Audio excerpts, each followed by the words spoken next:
Welcome back to Collégiale Internationale Sainte-Anne. Alors, ce soir, nous allons démystifier la cotère avec une agence externe qui est ici pour nous, spécialiste en la cotère, Madame Sandy, et qui est de l'agence Brisson-Legris. Vous aurez aussi la chance ce soir de demander vos questions sur les admissions, les résidences, la vie étudiante, ainsi que les étudiants qui sont ici pour répondre à vos questions sur chacun de nos programmes. Alors, n'hésitez pas à faire partie de la conversation. Si vous avez des questions, demandez-les sur le live de Instagram ainsi que dans le chat box en bas ici à l'écran. Et puis, c'est ça. Je vous souhaite une bonne soirée et merci beaucoup. Mon nom est Sandy Vignala, conseillère d'orientation chez Brisson-Legris. Donc, ici, je suis là avec vous ce soir pour rapidement démystifier la cotère. On va commencer déjà rapidement parce qu'on a quand même beaucoup de choses à couvrir, mais on va essayer de rendre ça pas trop compliqué pour pas que ça vous fasse peur non plus parce que, bon, la cotère, on en entend souvent parler. On a l'impression que ça a le droit de vie ou de mort sur la suite de nos études. Peut-être si on relativise un petit peu les choses, mais aussi on met en place peut-être déjà des idées, des façons de faire ou simplement juste de dire comment ça fonctionne puis qu'est-ce que je peux faire pour que ça se passe bien puis que je puisse peut-être accéder plus facilement au programme de mon choix à l'université parce que, on parle de programme préuniversitaire pour la plupart des étudiants ici éventuellement. Donc, rapidement, bon, je me suis déjà présentée. Je vais faire un petit retour à la cotère, d'où ça vient, pourquoi on en a besoin, d'où vient cette idée-là. Ensuite, quelques notions importantes. Bon, qu'est-ce qui est inclus, qu'est-ce qui est calculé dans la cotère, c'est quoi les éléments à prendre en considération ou en fait qui sont pris en considération. Ensuite, il y a eu quelques changements il y a à peu près quelques années au niveau du calcul de la cotère. L'impact de ces changements-là, qu'est-ce que ça a pu avoir? C'est important peut-être un petit peu plus de le savoir. Quelques mythes et réalités, mettons les pendules à l'heure, revoyons certains éléments en disant, des fois on entend des choses, est-ce que c'est vraiment ça? Est-ce que c'est la réalité? On va essayer de démystifier vraiment et de, dans le fond, rétablir les faits ce soir. Et l'influence de la cotère, évidemment, sur les études collégiales et une petite période de questions à la fin. C'est sûr que cet élément-là, ça suscite énormément de questions et surtout, des fois, de crainte. Parce que la cotère, en fait, c'est quoi cette bubite-là? Ça a l'air comme un peu épeurant. On la regarde comme, qu'est-ce que ça mange en hiver, une cotère? Donc, on va regarder ça. Puis pourquoi c'est important de la connaître? Pourquoi c'est important maintenant déjà d'y penser? En fait, si vous êtes ici ce soir, c'est que vous n'avez pas commencé vos études collégiales, ça va être l'année prochaine.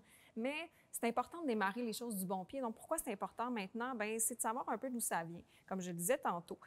Donc, comprendre comme il faut son utilisation dans les processus d'admission au niveau universitaire, parce que c'est principalement son utilité. Se préparer à faire une entrée au cégep qui va être un peu couronné de succès. C'est ça qu'on souhaite. Donc, de faire un choix de programme en fonction de ses intérêts, de ses forces également. De faire un peu attention aux échecs, on va en parler. S'il y a un bon moment d'avoir des échecs, est-ce qu'il y a vraiment un bon moment? Ça, c'est à voir. Les attitudes, évidemment, liées au travail, au niveau que ça fonctionne bien. Qu'est-ce qu'on peut contrôler aussi, là? Favoriser un choix qui est réaliste, faire un choix de formation à l'université qui va faire du sens et qui va dire, en fait, je suis un petit peu la cotère de ce que je voudrais faire, dans le fond, quel programme m'intéresse, mais comment je peux y accéder, puis dire aussi, voilà ma cotère, est-ce que c'est possible? Est-ce qu'il y a d'autres choses aussi qui pourraient m'intéresser par la suite? Et de, comme on disait, défaire certaines croyances, certains mythes par rapport à la cotère.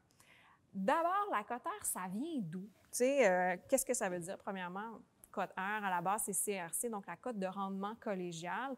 Il y avait quand même un besoin. Donc, c'est une méthode de classement qui est utilisée par les universités au niveau de l'admission dans leurs programmes.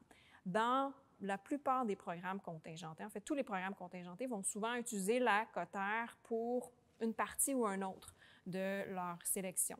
En fait, il y a d'autres critères qui peuvent être pris en considération lors de l'admission dans un programme universitaire. On va avoir, oui, la qualité du dossier scolaire, qui est en fait la cotère, mais également, il peut y avoir des examens particuliers. Par exemple, je m'intéresse à la médecine dentaire, je dois faire, est-ce que je suis au courant quand je m'intéresse à ça? Peut-être pas, que je dois faire un test manuel pour pouvoir être admis dans ce programme-là. Si je ne l'ai pas fait, je ne peux pas déposer ma demande. Et il y a une date limite pour le faire d'ailleurs. Un test d'admission, dans certains cas, il va y avoir des questionnaires ou des entrevues, par exemple. Et également, dans certains programmes en communication, par exemple, on va demander un dossier médiatique ou un portfolio tout ce qui touche souvent, dans certains cas, les arts, pour évaluer un peu notre potentiel et, artistique et créatif. Ça peut être plusieurs critères. Il y a certains programmes qui vont prendre en considération plusieurs critères.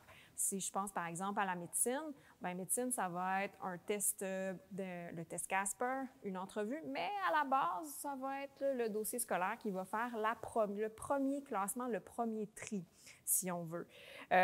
Pourquoi on avait besoin de la cotère, en fait? C'est que bien, les universités avaient besoin d'un outil qui était comme juste et équitable pour évaluer tous les étudiants qui déposaient une demande d'admission sur un même pied d'égalité. Parce que, bien, veut pas, d'un cégep à l'autre, bien, je suis les mêmes cours, mais je ne suis pas nécessairement avec le même enseignant. Donc, on essayait d'avoir quelque chose qui était juste. En fait, l'ancêtre de la cotère était la Cote Z, qui n'était pas si juste et équitable, qui ne servait peut-être pas bien son objectif, en fait. Donc, elle a été revue. On est arrivé avec la cotère par la suite et elle a encore été remaniée là, il y a quelques années. Mais principalement, l'utilisation, elle est faite dans les programmes contingentés. Un programme contingenté, c'est un programme dans lequel il y a beaucoup de demandes d'admission, mais un nombre de places qui est limité. Par exemple, l'année dernière, en médecine, à l'UDM, bien, ils ont reçu à peu près 1500 ou 1600 demandes pour à peu près 200-250 places. On s'entend que l'entonnoir se rétrécit quand même assez vite, merci. Donc, bien, la cotère sert à faire un premier tri à ce moment-là. Et comme on dit, bien, on voulait quelque chose d'équitable et de juste et d'objectif aussi, en fond. Et bien, la solution, c'était la cotère à ce moment-là. La cotère, rapidement, là, en quelques mots, qu'est-ce qui est en arrière de ça? Puis c'est un chiffre entre quoi puis combien? Comme vous voyez un peu à l'écran, la cotère, en fait, techniquement, si on se fie à les informations qui sont fournies par le Bureau de la coopération interuniversitaire, qui est en arrière de tout ça, la cotère devrait se situer entre 0 et 50. Dans la réalité, c'est plus entre 15 et 35. Bon, c'est sûr qu'on peut en avoir un petit peu en bas, mais ça, c'est vraiment, ça va pas bien, là. Et on en a des supérieurs. Moi, le plus haut que j'ai vu, ça tournait autour de 37, ce qui est quand même un excellent dossier scolaire, soit dit en passant. On parle de notes dans les 90 et plus, principalement.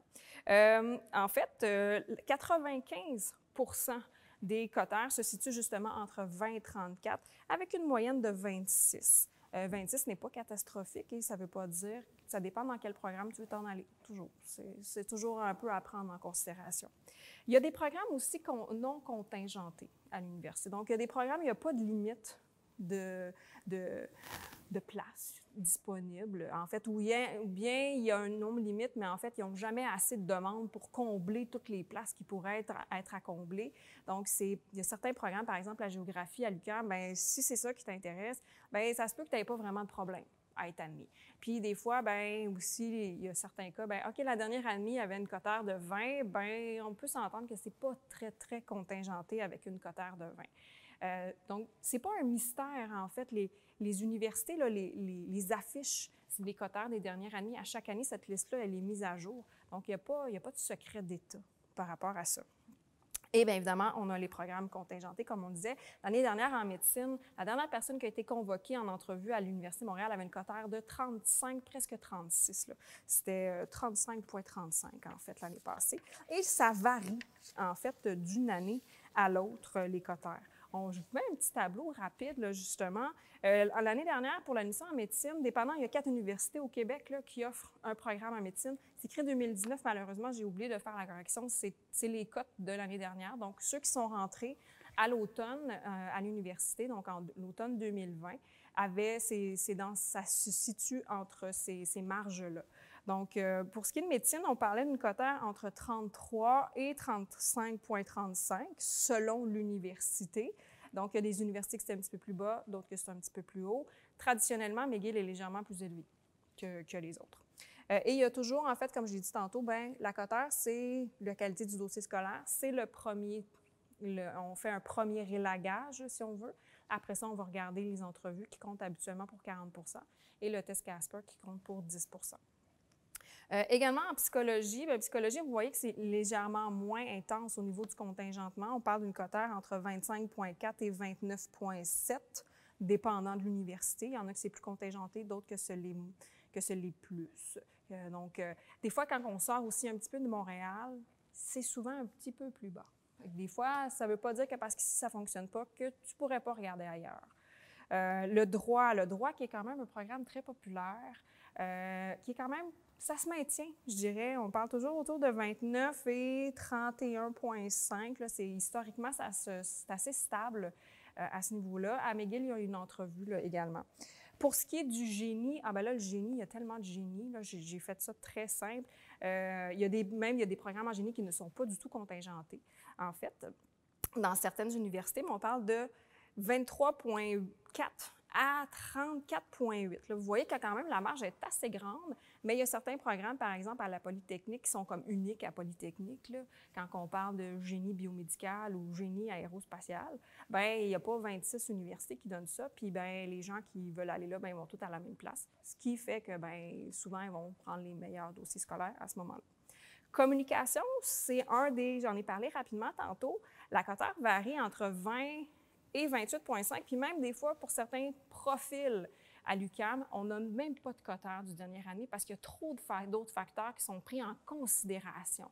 Donc, à ce moment-là, bien, ça va être le portfolio, des fois, ça va être l'entrevue. Donc, il y a trop d'éléments. Fait que des fois, la coteur est peut-être pas, c'est pas qu'elle n'est pas importante, mais ça varie trop à ce moment-là.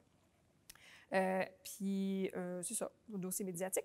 L'administration des affaires, ça varie entre 24,5 et 28,3, mais il y a certaines universités, par exemple l'Université Laval, si je ne me trompe pas, quand j'ai regardé récemment, pour eux, ce n'est pas contingenté, entrer en administration des affaires. On a les préalables, puis ça fonctionne. Tandis que, par exemple, HEC, bien, HEC, on va dire, tu as une coteur de 27,5, tu as fait tes 3 mathématiques du cégep, bien super, félicitations, tu es admis chez nous. Mais ça ne veut pas dire qu'on ne peut pas analyser ton dossier si tu es un petit peu en bas du 27,5. Donc, des fois, comme je disais, il faut vérifier un petit peu à gauche et à droite. Et finalement, j'ai donné quelques exemples. On a ergothérapie, donc qui est 30,4,26. Des fois, on va jusqu'au 3e décimal, à 32,07. Donc, ça, c'était pour l'année passée. Encore une fois, ça varie selon l'université. Et ça varie selon les années. Par exemple, l'UDM, ils font vraiment sur leur site, pour chacun des programmes, c'est indiqué, et ils vont mettre les 3 dernières années, les dernières années avec quelle cote, puis on voit s'il y a une augmentation ou une diminution qui est observée à ce moment-là. Ça varie selon la qualité. Fait que même si, dans le fond, moi, souvent, ce que je suggère, c'est de dire, bien, OK, c'était ça l'année passée, mais qui dit que ça va être ça cette année? Donc, c'est toujours mieux, des fois, de se donner une marge de manœuvre, puis de dire, bien, j'aime mieux d'avoir peut-être un petit peu plus élevé juste pour assurer mes arrières, mais peut-être que cette année, ça va être plus bas, puis que je vais être acceptée plus facilement. Tout est relatif, là, bien sûr. Maintenant, le fameux calcul de la coteur. Qu'est-ce qui est en arrière de tout ça? Là, peut-être que vous allez faire « Ah, mon Dieu, mais quelle formule! C'est bien compliqué, il y a bien des éléments, puis même encore, ce que vous voyez à l'écran, là, il y a des choses qui sont en arrière de ça qu'on voit peut-être pas autant. » Donc, l'important, c'est pas tant de se rappeler de la formule, mais c'est quand même important de savoir un peu ce qu'il y a dedans. La coteur, en fait, vous allez avoir une coteur qui est calculée pour chacun de vos cours, ultimement. Et après ça, on va faire une coteur qui va être pondérée. Donc, comme au secondaire, dans ta moyenne générale, bien, tous tes cours n'ont pas le même poids. C'est la même chose au cégep. Ton cours de français n'aura pas la même valeur ni le même poids qu'un cours d'éducation physique dans le calcul de ta coteur.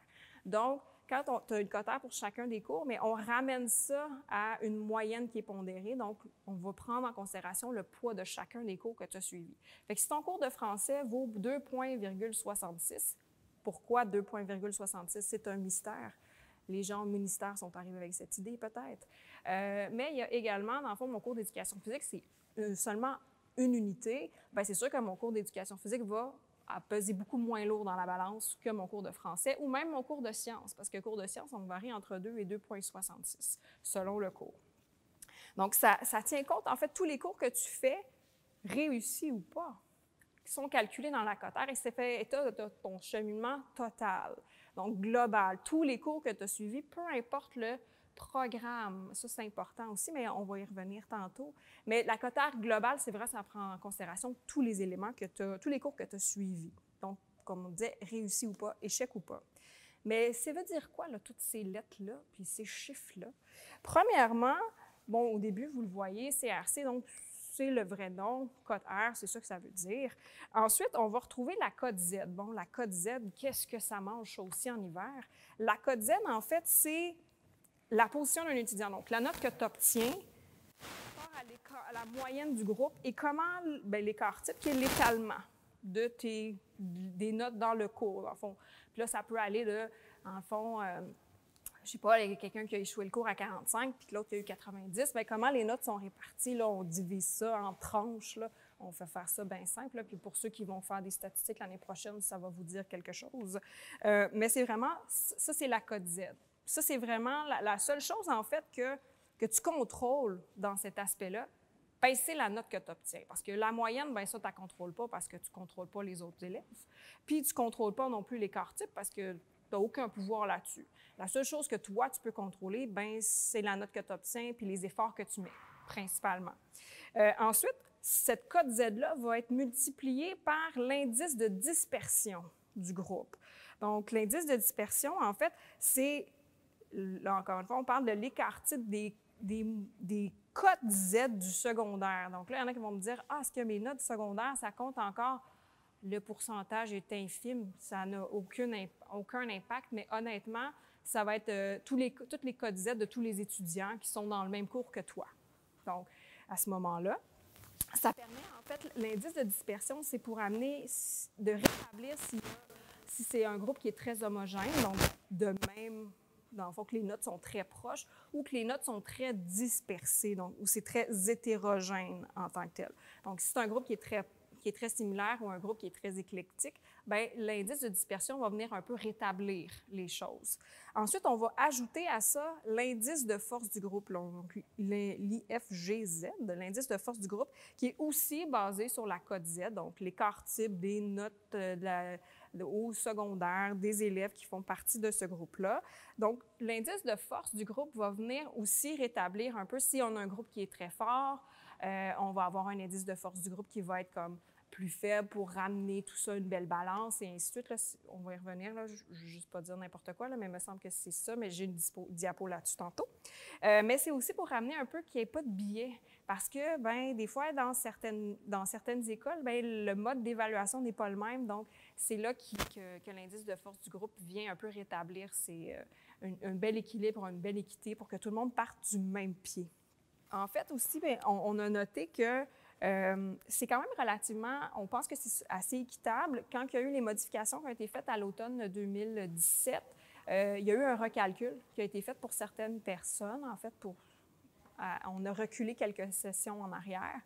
Et il y en a qui ont vu une bonification, leur quotaire a augmenté, il y en a d'autres qui ont noté une diminution. Puis on s'est attendu, en fait, à ce que les quotaires des dernières années soient supérieurs, aient augmenté. Puis avec le recul, maintenant, après presque 4 ans, là, de 3 ans, en fait, où ça a été instauré, on note quand même une certaine stabilité. Là. Je dirais, il n'y a peut-être pas d'études là, qui ont été faites là, totalement, mais on note que c'est quand même, ça s'est stabilisé. Il n'y a pas eu d'augmentation notable là, jusqu'à maintenant. Maintenant, les météréalités. Premièrement, donc, la quotaire, est-ce que c'est quelque chose qu'on peut calculer soi-même? Si on avait été en personne, je vous aurais posé la question, il y en a qui auraient levé la main. Aujourd'hui, malheureusement, ça ne se fait pas. Je vais vous donner la réponse tout de suite. La réponse, en fait, c'est non. Parce que je l'ai dit un peu tantôt, la quotaire, on ne peut pas la calculer soi-même parce qu'il y a trop d'éléments qui sont inclus dans ça qu'on n'a pas. Tu sais, je veux dire, c'est pas écrit nulle part, l'indice de force du groupe, puis c'est pas écrit nulle part, l'indice de dispersion du groupe, pour que tu puisses calculer. Puis tu connais la moyenne, ultimement, quand tu vois ta note, mais tu ne vois pas l'écart type, donc il faudrait que tu le calcules, puis il y a trop de choses que tu ne peux pas savoir. Ce qui est à retenir, par contre, oui, je ne peux pas la calculer, ça, c'est une chose, mais deuxièmement, bien, qu'est-ce que moi, je peux contrôler? Bien, c'est mon effort. Ça, je dirais que c'est un des messages à retenir aujourd'hui. Oui, la quotaire, on la démystifie, mais qu'est-ce que moi, je peux faire comme étudiant, individu? Bien, c'est l'effort que je vais mettre, le travail que je vais faire, c'est ça qui peut faire la différence. C'est la seule chose que je peux contrôler. Si ça, vous le comprenez, je pense que vous êtes quand même en business, là, un petit peu. Ensuite, autre météréalité, pour avoir une bonne quotaire, un étudiant doit être dans un groupe fort ou doit-il être dans un groupe où tous les autres étudiants sont forts? Je l'ai dit un petit peu tantôt, non. En fait, vu qu'on prend en compte la dispersion du groupe et de la force du groupe dans lequel va se trouver un étudiant, bien, tout ça vient rétablir un peu une forme de d'équité. Donc, il n'y a pas d'avantage nécessairement. Si je suis dans un groupe fort, bien, si la cote Z est plus petite, une cote Z est plus faible, en fait, est compensée par un indice de force du groupe et un indice de dispersion qui va être plus grand. Donc, on va venir rééquilibrer le tout. Même chose, si je suis dans un groupe qui est plus faible, bien, dans le fond, on va compenser par un indice de dispersion et un indice de force qui va être plus petit pour amener un équilibre, ultimement. Donc, il n'y a pas d'avantage à être dans un groupe qui est considéré fort ou dans un groupe qui est considéré faible pour dire, bien, avant, c'était, OK, bien, je suis dans un groupe faible, je vais vraiment performer, puis je vais vraiment me distinguer du groupe, puis je vais avoir une super note. C'était peut-être un petit peu pas tout à fait vrai. D'ailleurs, il y a plusieurs vidéos qu'on peut trouver de professeurs de mathématiques du cégep de Maisonneuve qui démystifient le calcul, puis il dit un élève du cégep A et un élève du cégep B, bien, si on les mêmes notes à peu près, ils pourraient obtenir une cotaire qui serait similaire, ultimement. Ça nous amène à l'autre question qui est, peut-on, pour avoir une bonne cotaire, est-ce que l'étudiant doit s'inscrire dans un collège qui est réputé fort? J'ai un petit peu vendu le punch, là, mais non, en fait, puisqu'on tient compte de la force du groupe, au départ, on donne une chance égale à tout le monde. T'sais, tout le monde part sur le même pied d'égalité. Fait que dans le fond, c'est pas pertinent ou utile de choisir un cégep, comme je le disais tantôt, où me dire je vais bien performer, ça va être super, je vais pouvoir me distinguer des autres, puis ça va m'avantager. Parce qu'on a encore, malheureusement, je l'entends régulièrement assise dans mon bureau. Je devrais-tu aller à ce cégep-là si c'est meilleur qu'un autre? C'est quelque chose qui revient quand même fréquemment. Il n'y a pas d'avantage. L'important, c'est de choisir un cégep où tu vas être bien. Un cégep où tu vas te reconnaître, ça va exploiter. Tu vas pouvoir exploiter tes forces. Peut-être que tu vas avoir un encadrement qui va être différent. Des fois, il y en a il y a certains cégeps, bien, justement, parce qu'ils sont forts, bien, ils ont peut-être un accompagnement autre. Il peut avoir du tutorat, il peut avoir du mentorat, il peut avoir d'autres ressources qui sont là. Donc, c'est important de choisir un cégep qui va être un peu à ton image. On s'entend que tu t'en vas au cégep pendant au moins 2 ans. Ce serait plate de se lever tous les matins pour aller à tes cours et te dire « Ah non, pas encore un autre cours, c'est vraiment plate, j'haïs ça ». Ça serait pas le fun. Puis souvent, bien, ça va affecter ta motivation aussi, ce qui va faire que bien, tes notes ne seront peut-être pas au rendez-vous à ce moment-là. Donc, pour tout te donner les chances de réussite, bien, choisis un cégep qui va être à ton image, d'où l'importance de participer à des portes ouvertes comme ce soir.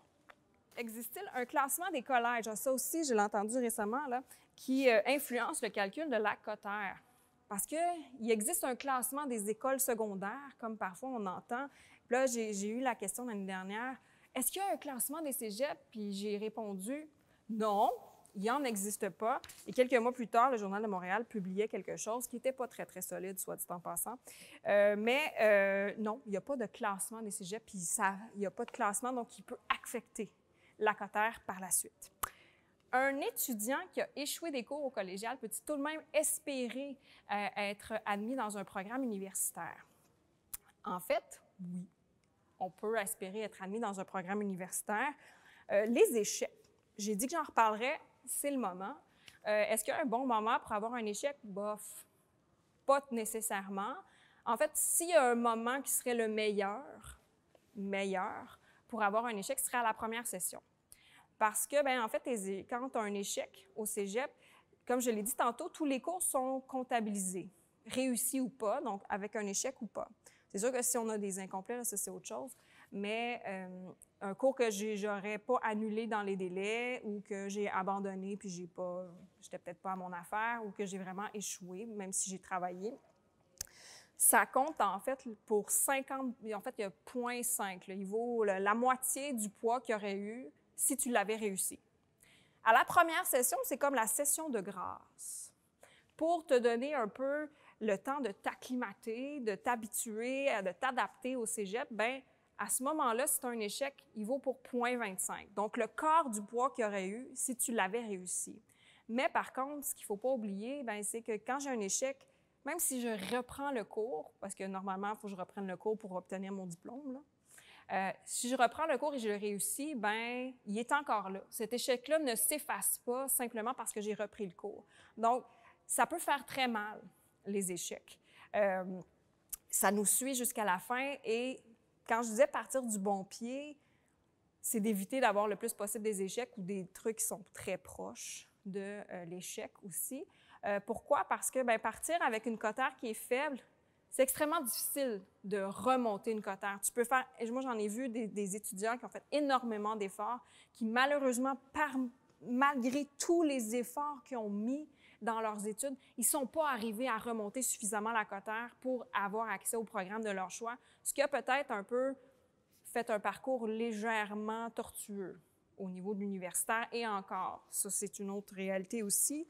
Mais une cotère, par contre, qui est élevée, si tu pars avec quelque chose de bien, la maintenir, c'est de maintenir le même effort pendant les études que tu fais, pendant les 4 sessions que ça va durer. Par contre, si elle descend, ben là, il te reste moins de temps pour la remonter. Fait idéalement, tu sais, on part tout de suite du bon pied. C'est le meilleur conseil que je pourrais donner là, par rapport à ça. Ensuite, dans le cas où un étudiant change de programme pendant ses études collégiales, est-ce que les cours faits dans le cadre du programme non complété sont pris en considération et comptabilisés dans le calcul de la cotère lors de l'admission à l'université? Non, mais il y a un gros mais, en fait. Les résultats des cours qui ne sont pas reliés, qui sont en fait, les résultats je vais recommencer. Les résultats des cours complétés, mais dans le programme que tu ne complètes pas, c'est sûr qu'ils vont être calculés dans ta cotère globale, mais par contre, les universités vont regarder les cours que tu as réussis pour le programme qui a mené à ton diplôme et tous les autres cours qui seraient en lien avec le programme dans lequel tu appliques. Par exemple, c'est sûr que si je fais mon cours de français, que je le fasse en sciences de la nature ou je le fasse en sciences humaines, c'est le même cours de français, tu ne le referas pas, ce cours-là. Puis, peu importe le programme dans lequel tu le fais, ça va être comptabilisé. Si, par contre, j'ai fait même chose, je ne sais pas, je fais mon cours de maths, puis je suis en sciences de la nature, je fais mon cours de maths, et que je change de programme, puis que finalement, quand je fais une demande à l'université, j'avais besoin de mes maths, mais je ne sais pas, j'étais en arts lettres communication, puis j'ai fait mes maths en sciences humaines, profil admin, par exemple. Puis on me disait, OK, tu as juste besoin de tes 2 maths. Bien, tu les as pas faites en arts lettres communication, mais ils vont regarder quand même quand tu les as faites en sciences humaines. Donc, tout est dans la distinction un peu, mais ultimement, la formation générale, donc cours de français, philo, éducation physique, anglais, cours complémentaires, vont être pris en considération peu importe le programme dans lequel tu les complètes, même si tu changes de programme. Tout est aussi une notion de préalable, donc oui, il pourrait être considéré. On arrive vers la fin, en fait. Donc, c'est quoi le profil des étudiants qu'on retrouve ici au CISA? Donc, il y a quand même une dimension qui est humaine, un milieu qui est novateur, chaleureux et au niveau de la qualité des cours, l'originalité, des cours en fait qui sont uniques, programme unique, Arlette, comme il y a des profils qui sont uniques, des cours d'éducation physique un petit peu hors de l'ordinaire. Bon, on est dans le contexte de la COVID, là, mais quand même, de la voile, de la randonnée, du canot-camping. On a quand même une pédagogie qui est active inclusive. 30% de la population, je ne sais pas si c'est toujours la statistique, mais vit en résidence ici collégiale. Les locaux sont modernes. Vous voyez quand même, la bibliothèque, elle est très jolie, soit dit en passant. Et il y a quand même une vie étudiante, là, dynamique et tout ça. Au-delà de ça, qu'est-ce qui va faire le choix d'un cégep plutôt qu'un autre? Bien, tu sais, j'en ai parlé un peu tantôt. C'est le sentiment d'être chez toi.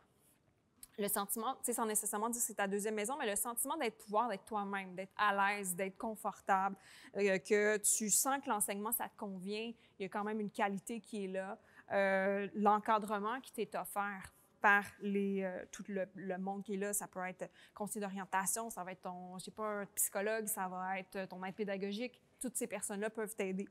La vie étudiante, tu sais, des fois, ça va être super important. Qu'est-ce qu'il y a comme activité à l'extérieur?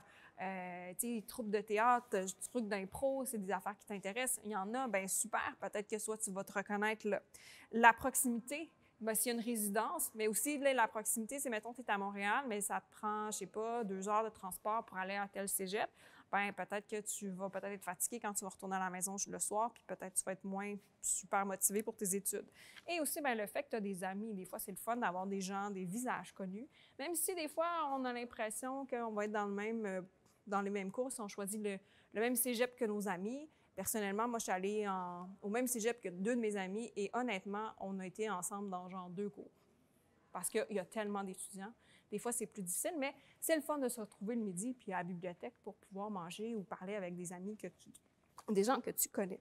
Donc, l'important, c'est de choisir une place où toi, tu vas être bien puis tu vas te sentir à ton aise. Bien, ça fait quand même le tour, donc on va être prête à recevoir les questions. Oui, absolument. Bien, je suis certaine que ça a répondu aux questions de beaucoup de parents puis d'élèves là, du secondaire ce soir qui se posent des questions par rapport à la cotère. Donc, bien, je me présente, je m'appelle Laurence Crépeau, je suis conseillère d'orientation puis aide pédagogique ici au collégial. Donc, on va recevoir les questions, là, vous pouvez nous les mettre dans le chat, mais vous pouvez aussi, sachez aussi que les portes ouvertes se poursuivent. Donc, vous pouvez accéder aux liens là, pour, si vous avez des questions sur les résidences ou la vie étudiante, si vous avez des questions sur l'admission, les dates, les choses comme ça, les aspects techniques, ou si vous voulez parler à des étudiants qui sont dans tous nos programmes, vous pouvez suivre le lien qui est disponible sur la page des portes ouvertes sur notre site web.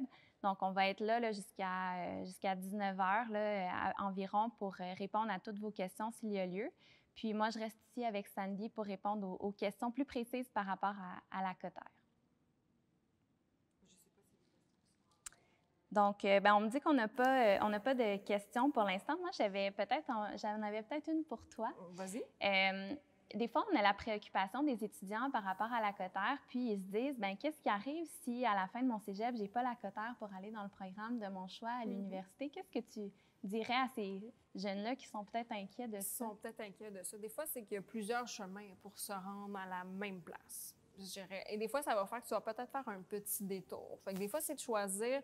C'est toujours un couteau à deux tranchants, par contre, là, de choisir un programme qui est comme alternatif en disant... Je vais peut-être rentrer, je vais me réessayer. Bon, il y a des programmes, en fait, d'ailleurs, toutes les universités québécoises sont pas mal sur le même point d'égalité, le même pied d'égalité pour ce qui est de médecine.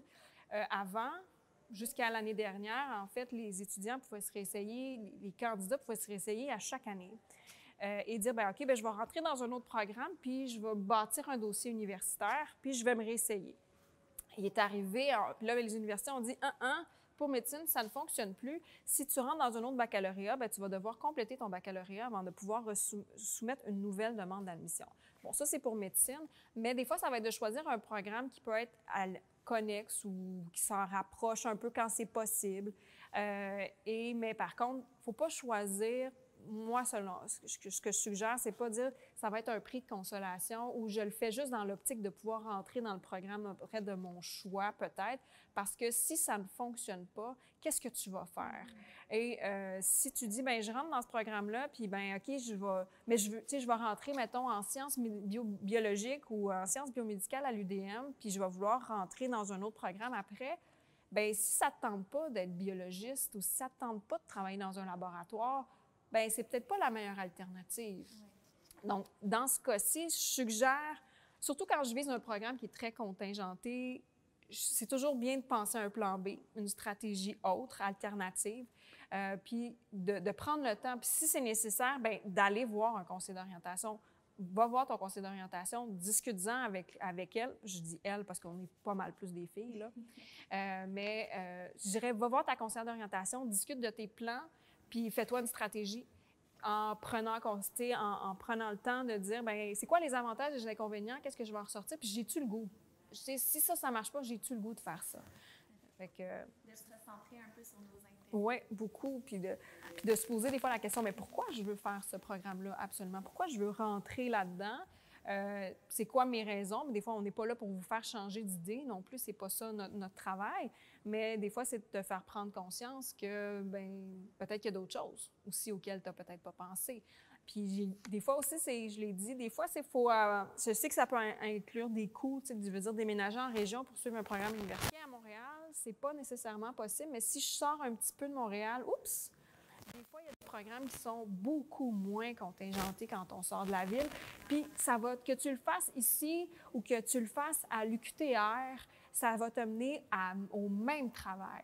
Fait que des fois, il faut sortir un petit peu des sentiers battus, je dirais. Je vois qu'on a une autre question. Dans le fond, ça se lit comme si je vais dans un cégep plus faible, est-ce que je vais avoir une meilleure cotère si je suis bon à l'école? Je sais que tu en as parlé un petit peu tout à l'heure. Tantôt. il n'y a pas d'avantage. Comme j'ai dit tantôt, il n'y a pas d'avantage à aller dans le cégep qui est considéré comme étant plus faible ou plus fort pour s'avantager ou se dire, bien, moi, je suis un bon élève, je réussis bien. Bien, que tu ailles au cégep A ou que tu ailles au cégep B, puis le cégep A serait dit plus fort ou puis le cégep B dit plus faible, il n'y a pas d'avantage. C'est de revenir un peu à la base. C'est de revenir à, quand je rentre dans le cégep, est-ce que je me sens bien? Est-ce que l'atmosphère qui est là, c'est une atmosphère qui me ressemble? Ça va souvent être beaucoup plus pertinent que de dire, ah, bien, je sais pas, des fois, on entend, ah, bien, André Laurando, là, c'est un cégep de 3e tour. Bien, c'est un cégep de plein de tours pour plein de monde. Puis il y en a qui vont là qui sont bien contents. Fait que l'important, c'est de choisir une place où tu vas te sentir bien, puis où tu sais que tu vas avoir les conditions vont être réunies pour te permettre de bien réussir. C'est des fois le choix de programme. Il y a des étudiants qui vont mieux performer dans certains programmes que d'autres de par leurs habiletés naturelles ou leur intérêt. Tu parlais de motivation tantôt aussi. Fait que ça, des fois, si on se rend compte que nos résultats ne sont pas à la hauteur de nos attentes dans un programme, ça vaut des fois la peine de se questionner. Puis des fois aussi, c'est de dire, est-ce que je choisis ce programme-là pour les bonnes raisons? Parce que ça, je ne l'ai pas mentionné, puis je pense que c'est important. Des fois, on entend, je vais m'en aller en sciences de la nature parce que bien, mes parents me disent que ça ouvre toutes les portes. Le fameux mythe de sciences de la nature ouvre toutes les portes. Puis je ne l'ai pas mis, puis j'aurais pu, mais sciences de la nature réussi, il peut effectivement ouvrir pas mal toutes les portes. Mais un sciences de la nature pas bien réussi, tu peux te fermer bien plus de portes que tu vas t'en ouvrir.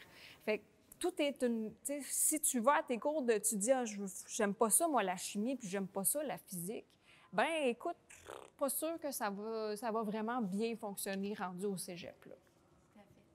Donc, on n'a pas d'autres questions. Donc, merci beaucoup de ta présence. Ça m'a fait plaisir. Puis, bien, comme je vous disais tout à l'heure, vous pouvez en profiter pour parler à des étudiants qui sont dans les programmes. Si vous hésitez encore en quelques decks, c'est vraiment l'occasion de le faire. Puis, si vous voulez visiter le collégial, c'est aussi possible de le faire, même sur place, évidemment en tout respect des règles de distanciation et tout ça, mais des visites privées sont disponibles aussi, donc vous pouvez aller visiter le lien là, au niveau résidence, vie étudiante et tout ça pour prendre un rendez-vous s'il y a lieu. Donc, merci de vous être joints à nous, puis bonne soirée à vous.